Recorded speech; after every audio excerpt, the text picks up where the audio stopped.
Hey, magandang buhay mga amo. For today's video, mag-install tayo ng 4-inch slip dito sa Patrol GQ. So yan, naka-install na yan. May sumilip pa, silip. Yan. Ito, naka old man imo na siya dati. Dati na naka old man imo. So, siya mo kasi, mabigat yung sasakyan niya. Ito ay bulletproof eh. Bulletproof siya. So, dahil bulletproof siya, yung 2-inch na nilagay nung ibang shop, bumaba siya, na-compress. Halos maabot na rito yung gulong, maabot na siya rito.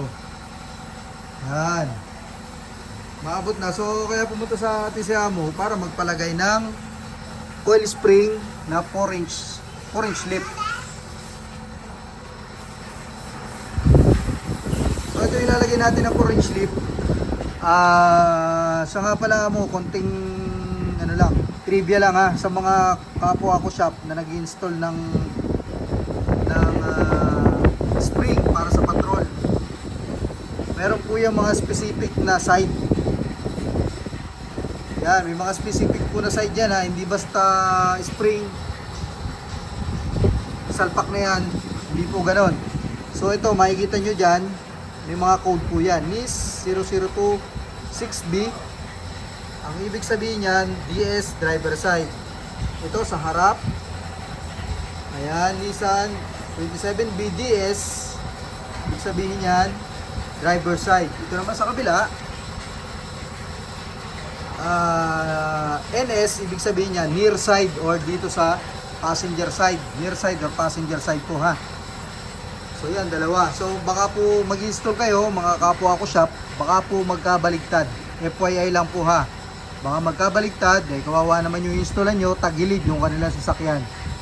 So yun, konting trivia lang ha. So yan, yun, tumahimik din ang compressor. Ayan ha, ulitin ko. Titingnan nyo yung code mga amo ha. Sa mga gustong mag-DIY nitong coil spring, may mga code po yan. May mga specific side po yan. NS, near side. Ibig sabihin po dito sa sa passenger side. Ito naman pong DS, ibig sabihin po ay driver side.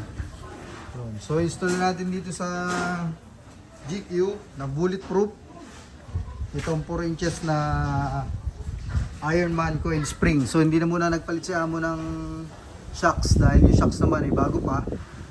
So retain muna. Tapos ito, siyempre dahil nagpalit ka ng mahabang coil, obligado ka magpapalit ka rin ng aftermarket na panhard, yung adjustable. Ayan, itong adjustable. Kasi pag hindi yan adjustable, nilagay mo dyan, tagilid yan sa sakyan. Tagilid, lalabas yung gulong dito. Nangyayari, nakalabas yung gulong dito, yung sa kabila naman nakapasok. So yun ang isang purpose kung bakit nagpapalit ng panhard pagka naglilip ng mas mataas kaysa sa stock.